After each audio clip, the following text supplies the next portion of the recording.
The girl walking in the woods. The girl walked alone through the woods, the crunch of dry leaves beneath her boots, the only sound breaking the silence of the night. A pale sliver of moon cast faint silver light through the twisted branches, painting shifting shadows across her path. The air was cool and damp, carrying the earthy scent of moss and decaying leaves, and every now and then a distant rustle made her pause. Was it just the wind, or something watching from the darkness? She tightened her jacket around her, her breath visible in the chilly air, but she didn't turn back. There was something thrilling about being out here, where the world felt wilder, older, as if the trees themselves held secrets. Her flashlight flickered, its beam cutting through the blackness in uneven bursts, illuminating gnarled roots and low-hanging branches that seemed to reach for her like skeletal fingers. The deeper she went, the thicker the darkness grew, pressing in around her, until even the stars above were swallowed by the canopy. A sudden snap of a twig made her heart leap this time, too close to ignore. She spun around, scanning the trees, but saw nothing. Was it just an animal? Or was her mind playing tricks, weaving fear from the whispers of the wind? She swallowed hard, forcing herself to keep moving, one step at a time. Then, Ahida, soft, golden glow flickering between the trunks. A lantern? A campfire? The sight should have comforted her, but instead, a prickle of unease ran down her spine. No one was supposed to be out here. Yet the light drew her in, warm and inviting against the cold night. As she stepped closer, the trees parted to reveal a small clearing, and there, in the center, stood an old wooden cabin, its windows glowing faintly. The door creaked open slightly, as if expecting her. Her pulse quickened. Should she call out, turn, and run? Before she could decide, a voice, soft but clear, drifted from within. I've been waiting for you. The words wrapped around her like a chill, and in that moment, she knew the woods had been leading her here all along. She hesitated at the threshold, her fingers trembling as they hovered over the rough wooden door. The voice had been so clear, so certain, yet no face appeared in the dim light. The wind rustled the leaves behind her, as if urging her forward, while the rusted hinges groaned softly in protest. Something deep in her gut told her to run, but curiosity anchored her in place. What had been waiting for her? Taking a shaky breath, she pushed the door open wider, the scent of old wood and candle wax drifting out to meet her. The interior was sparse, a single chair by the fireplace, a dusty table, and on the wall a mirror that reflected nothing but shadows. Then movement. A figure stepped from the darkness, a girl, no older than herself, with hollow eyes and a smile that didn't quite reach them. She wore a tattered dress, its fabric faded with time, and her bare feet made no sound as she moved closer. "You're just in time," she whispered, her voice like dry leaves skittering across stone. The air grew heavier, pressing against the girl's lungs as she realized this wasn't right. The cabin hadn't been here before. She would have remembered. The other girl tilted her head, still smiling. "Don't you want to stay?" The words wrapped around her like a noose, sweet and suffocating. Panic flared. She stumbled back, but the door slammed shut behind her with a final, echoing thud. The lantern light flickered wildly, casting grotesque shadows that twisted along the walls. The other girl's smile widened, her teeth too sharp, her eyes too dark. "No one leaves the woods," she murmured, stepping closer. The girl's pulse roared in her ears as she turned, clawing at the door, but it wouldn't budge. Outside, the wind howled through the treesaw. Was it laughter? The last thing she saw was the mirror, its surface rippling like water before the light went out, and the wood swallowed her whole. The wind died the moment the light vanished, leaving a silence so thick it hummed in her ears. She gasped, her hands still pressed against the unyielding door, but the wood beneath her fingers had changed. It was no longer rough and splintered, but smooth and cold, like polished stone. A faint blue glow seeped through the cracks now, pulsing softly, like a slow, steady heartbeat. The air smelled different, too damp earth, replaced by something metallic, sharp, blood. Her breath hitched as she turned, bracing for the hollow-eyed girl's touch, but the cabin was gone. Instead she stood in a cavern, its walls slick with moisture, the ceiling lost in darkness.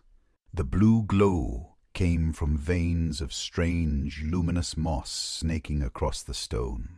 The ground sloped downward, disappearing into a yawning tunnel where the light didn't reach. A whisper echoed from the depths, not words, but a sound like fabric dragging over rock. Then a wet, ragged inhale. Something was down there, something alive. Her legs trembled, but there was nowhere to go. The door the world had vanished behind her. The only choice was forward. She took a step, then another. The tunnel narrowed, the walls pressing in until her shoulders brushed stone. The air grew warmer, thicker, carrying a scent like burning hair. The whispers grew louder, resolving into voices, her voice. Snippets of conversation she'd had years ago. Laughs, screams, all overlapping. A shape moved in the dark ahead, our figure, crouched on all fours, its spine arched too high, its head twisting toward her with a sickening crack. It smiled with her own face. "You shouldn't have come back," it said in her mother's voice. She opened her mouth to scream and woke up on the forest floor, dawn light filtering through the leaves. The woods were silent. No cabin, no tunnel. But her jacket was damp with cave water, and in her pocket a single blue-veined leaf, still glowing faintly in the morning sun. She stared at the leaf, its eerie light flickering like a dying ember in her palm. The edges curled inward as if trying to cling to her skin, whispering secrets in a language she couldn't understand. Around her, the woods were too still, no bird song. No rustling creatures, just the weight of something watching. Her throat tightened. Last night hadn't been a dream. The cabin, the tunnel, the thing wearing her face, they were real. And somehow she'd brought a piece of that darkness back with her. The leaf pulsed once, then crumbled to ash between her fingers. A gust of wind scattered it into the air, and for a heartbeat the trees seemed to lean in, branches creaking like old bones. Then, from deep in the undergrowth, a sound, slow, deliberate footsteps. Not an animal, not human either. Too heavy, too wrong. She scrambled to her feet, her muscles screaming in protest. But the moment she turned to run, the forest shifted. The path she'd taken last night was gone, replaced by a wall of thorn-choked brambles. Trapped. The footsteps grew closer. A hand clamped over her mouth from behind. "Quiet," a voice hissed in her ear, not the hollow-eyed girl, not the thing from the tunnel, but a stranger, his face gaunt and desperate. "They're coming, and if they catch you twice, you don't come back at all." Before she could react, he yanked her down into the roots of a massive oak, where the earth gave way to a hidden burrow. Above them, the footsteps stopped. Something sniffed the air. Then a laugh, her own laugh, echoing through the trees. The stranger's grip tightened. "Don't look," he whispered, but it was too late. She'd already seen the shadow stretching above them, tall and thin, wearing her skin like a loose coat, waiting, hungry. The burrow walls pressed in around them, damp and reeking of wet soil and something, older something, that made her think of opened graves. The stranger's breath was ragged against her ear, his fingers digging into her arm hard enough to bruise. Above, the shadow paced, its footsteps unnaturally slow, as if savoring the hunt. Then, silence. Had it gone? She dared to lift her gaze just, as a long, spindled finger curled around the edge of the burrow entrance, peeling it back like the lid of a coffin. Moonlight spilled in, illuminating the thing crouched above them. It was her. Or rather, something that had stolen her. Her face stretched too wide, her eyes black pits with no whites, no pupils, just endless dark. Its smile split further, revealing rows of needle-thin teeth. "Found you," it whispered, its voice a grotesque mimicry of her own. The stranger shoved her backward, shouting, "Run!" But the burrow tunnel collapsed behind her, swallowing his scream. She tumbled into blackness, the thing's laughter chasing her down, down, down, until she hit water. Icy, thrashing water, pulling her into a current. She gasped, choking on the taste of salt and rust as the river dragged her through the underbelly of the woods. Shapes flickered beneath the surface, skeletal hands, faces pressed against the current, mouths open in silent screams. The thing's voice echoed from the shore, sweet as rotting honey. "You can't drown here, but you can try." Then the water turned thick as oil, filling her lungs, her vision spotting with stars. The last thing she saw before the dark took her was the stranger's body, floating beside her, his empty eyes staring into hers. "Welcome back," they seemed to say. She woke with a gasp, her body convulsing as she coughed up brackish water onto the riverbank.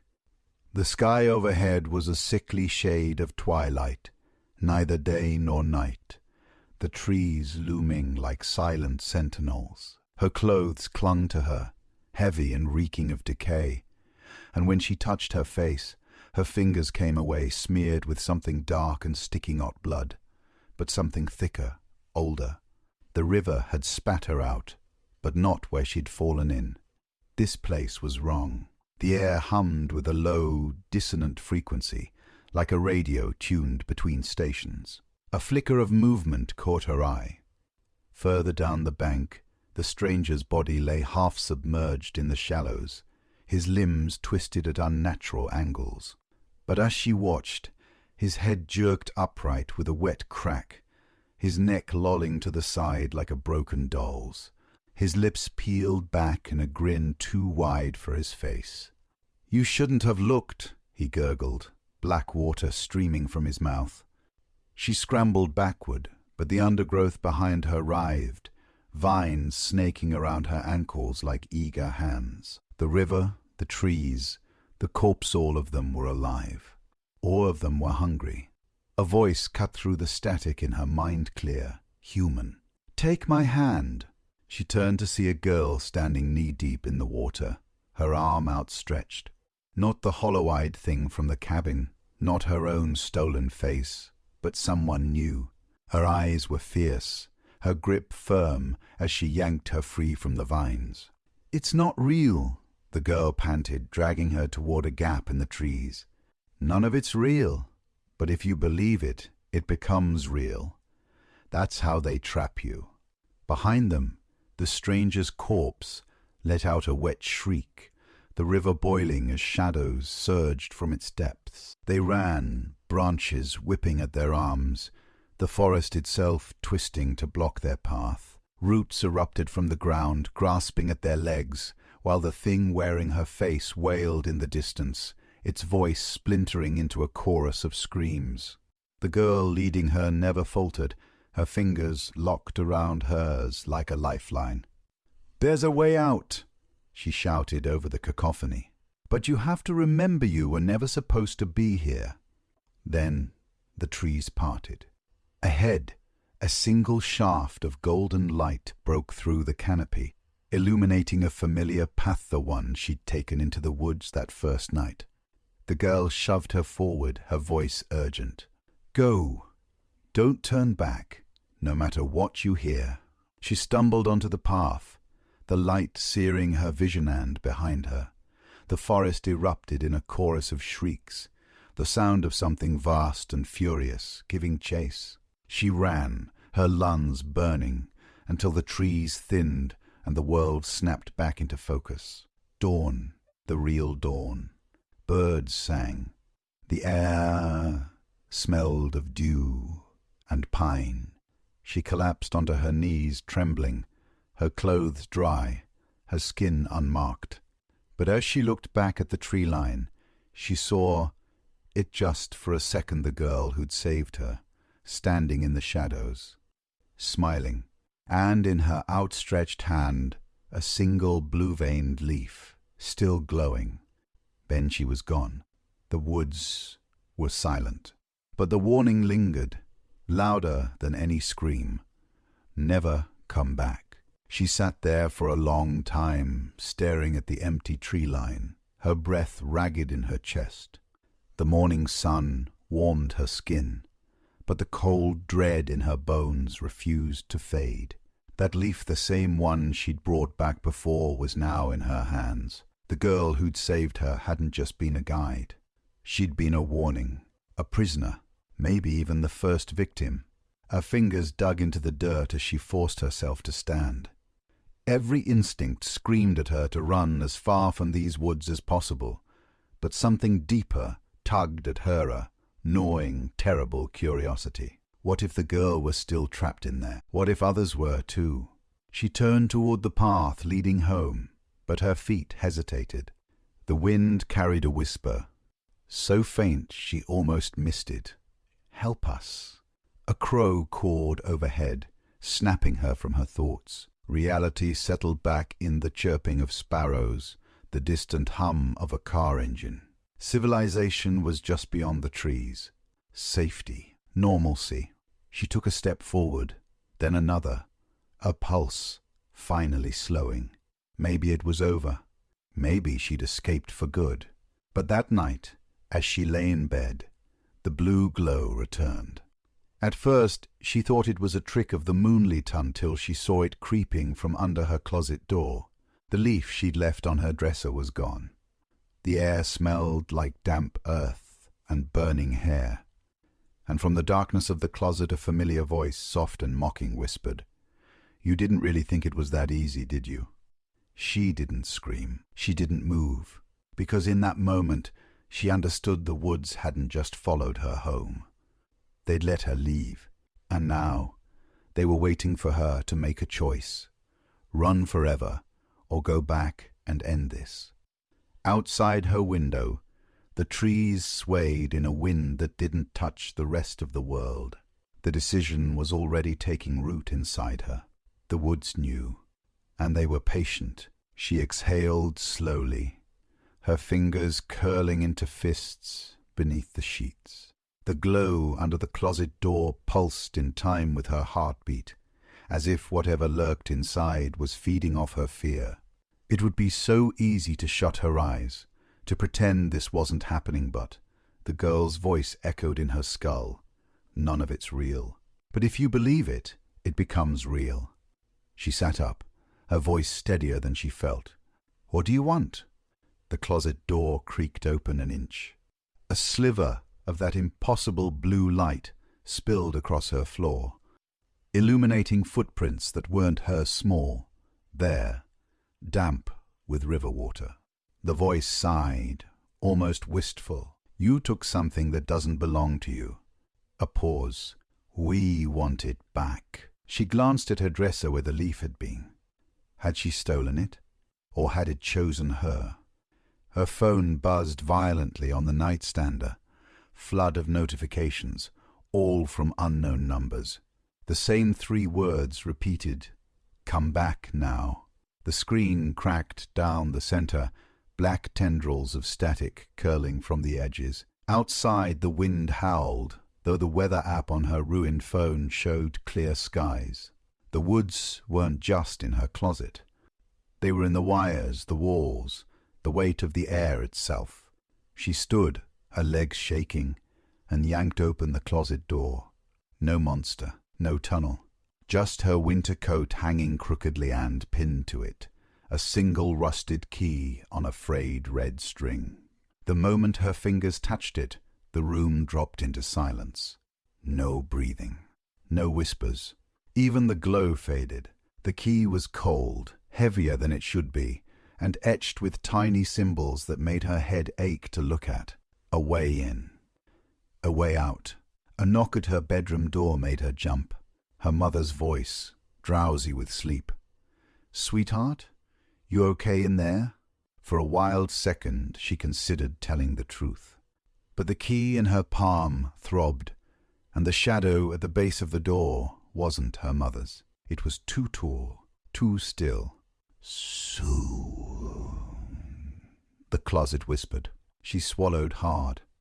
"I'm fine, Mum. Just a bad dream." The shadow lingered. Then, slowly, it smiled. The moment her mother's footsteps faded down the hall, the key in her palm grew searingly cold, numbing her fingers as frost spiraled up her wrist. The symbols etched into its surface began to glow not blue this time, but a deep, arterial red.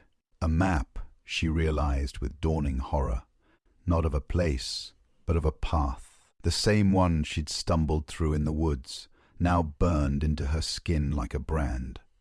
The closet door swung wider on its own, revealing not her hanging clothes, but a yawning tunnel of gnarled roots, dripping with black water.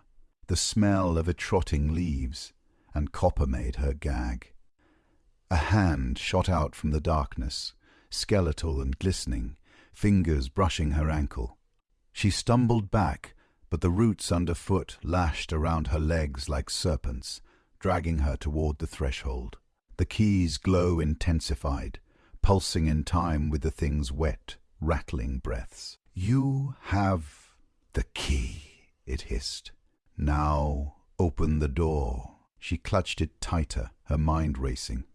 Was this a trap? Or a test? The girl's warning screamed in her memory. "They let you leave." With a snarl, she hurled the key into the tunnel. It struck something solid with a metallic clang, and the roots recoiled as if scalded. The hand spasmed, then dissolved into a swarm of beetles, skittering back into the dark. The closet door slammed shut, the wood splintering as something angry thudded against it from the other side. The red glow under her skin flared once, then vanished, leaving her gasping on the floor. The key was gone, but the map remained, etched in faint silver scars across her palm. Downstairs, the front door creaked open. A gust of wind carried the scent of damp earth and wildflowers, an impossible scent for midnight in November.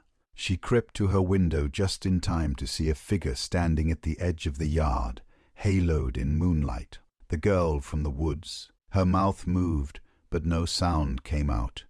Instead, the words bloomed in her mind like poison. "They're coming." And the key was never the lock, it was the bait.